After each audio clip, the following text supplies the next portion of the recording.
G'day. Today we're doing a transmission service on a VL Commodore 12-month 86. It's a non-turbo one, and he's got a problem where the overdrive isn't, the overdrive button isn't coming off. He's got overdrive, but you can't work the little button on the T-bar. So we're just going to check out the band adjustments on it and also the solenoids. These have the E4N71B transmission in them, or the Jatco with overdrive. As you can see, they've got 3 solenoids on them. This is a non-turbo type. You've got the kickdown solenoid, vacuum modulator, and then you've got, I believe, that one's the overdrive solenoid, and that one's the overdrive release solenoid. We're going to drop the pan off this one, change the filter. We've got a band adjustment inside here, and you've got your overdrive band adjustment. So I'll just go ahead and do that. Okay, we've got the pan off. Over here you can see the temperature sensor, so you can see all the metallic debris sort of attracted to it. So it's a good idea to clean that off as well. There's the band adjustment there. So we're going to whiz off this filter. It looks like whoever's replaced it in the past. On a couple of these bolts there's a nut and bolt. So we found a nut just floating in the pan there. So we'll see which one that's with. And later when we finish this, we'll do the overdrive band adjustment. We've checked the vacuum modulator over here. We've just pulled that hose off, and they're adjustable. There's a little screw in there that we can screw in to make the shift a little bit firmer, or back it out to make it a bit softer. So you just pop that off, make sure it's not leaking. If it's leaking, you'll need to replace that vacuum modulator. And we're going to just check that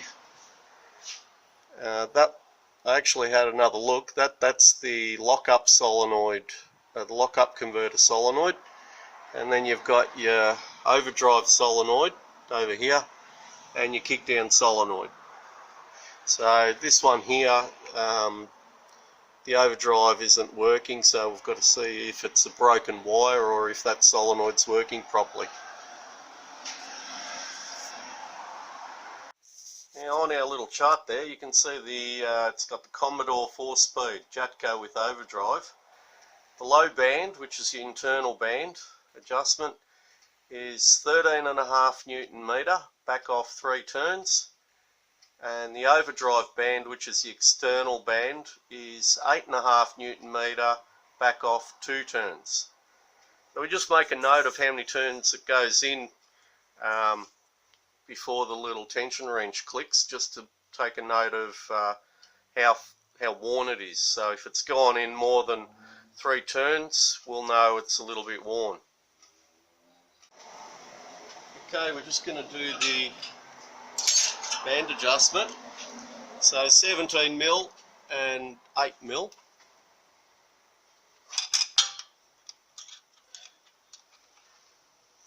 Just loosen that lock nut off.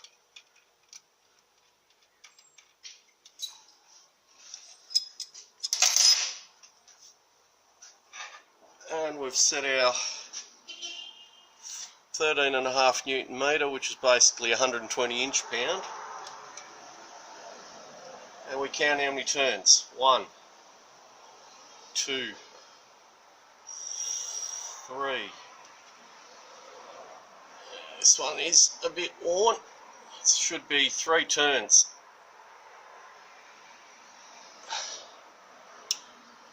3 3/4 turns.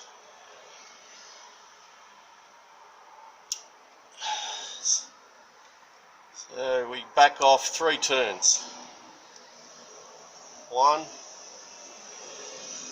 2, 3. And we just do that lock nut up back there.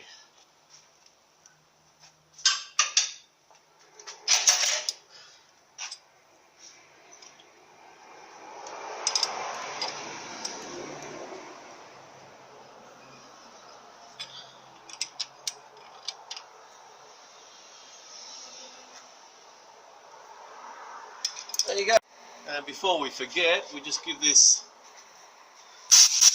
temperature sensor a bit of a blowout inside the tube and outside the tube.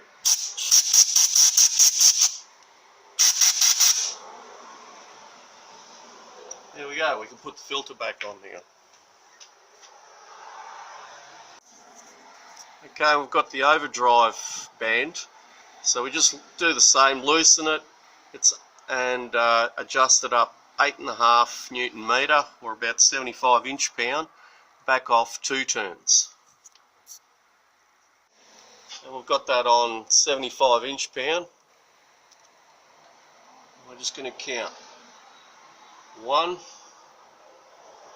2, just make sure that piston's not rotating when you're doing it in.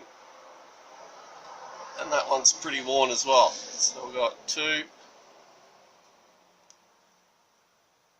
3 turns. So 1 turn. We had that one, the internal one was 3/4 of a turn out. This one was 1 full turn out. We'll just put that on again. Okay. 1 turn. 2 turns. We just do the lock nut back up.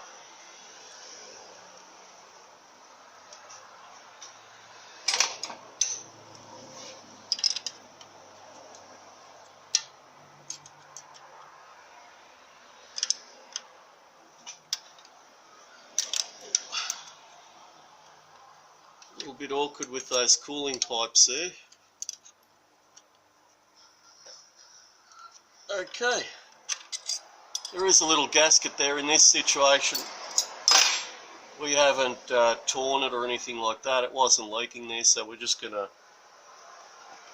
wash the little cover, wash all that dirt off and put it back on. And that's basically the service. What we're going to go onto now is check the overdrive solenoid, or the overdrive cancel solenoid, which is the one right next to the pan there. Okay, I've just taken the plug off that solenoid. Now I've just got a battery. We'll put the wires on the plug and just tap it on the battery there, and we'll see if it's clicking. So it's not actually clicking properly. And now we've got the wires on that solenoid, and if we just use the switch, it's not working all the time. And loosened it, tray there. Just make sure you blow it all off around where it screws in. It just screws in this solenoid.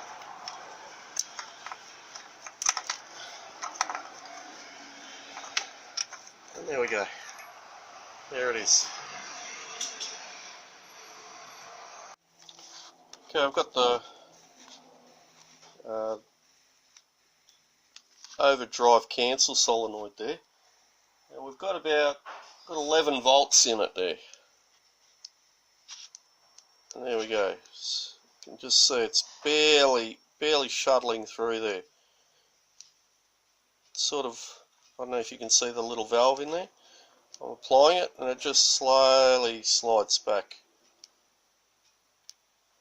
I'll measure the resistance in it to see what we're getting.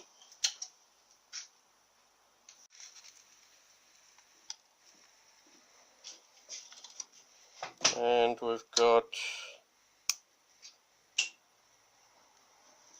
21.1 ohms on that one, or 21 ohms. So, now I've managed to find a good second-hand one there, and we'll just compare what the resistance is there. Stuck on the magnet here.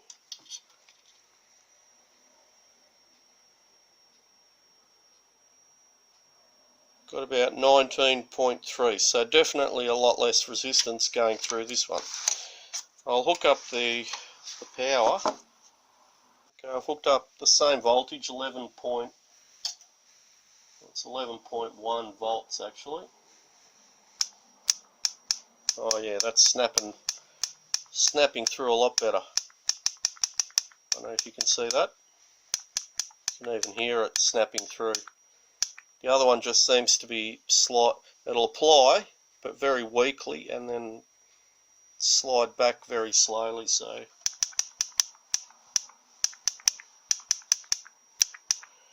he should have overdrive now, working on his button on the T-bar.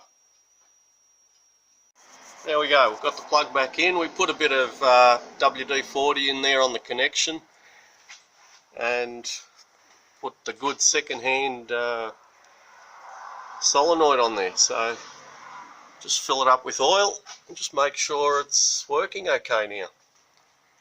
We'll just check these universal joints as well while we've got it up on the hoist. Just going to put about 3.5 litres of Dextron 3 in. Go through the gears with the motor running and check the oil level with it running.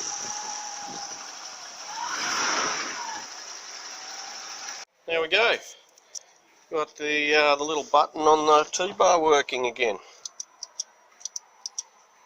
So these switches here can play up as well as the solenoid at the bottom. So by testing or eliminating one from the other, you can work it out, work out which one, or it could have even been the wiring sometimes.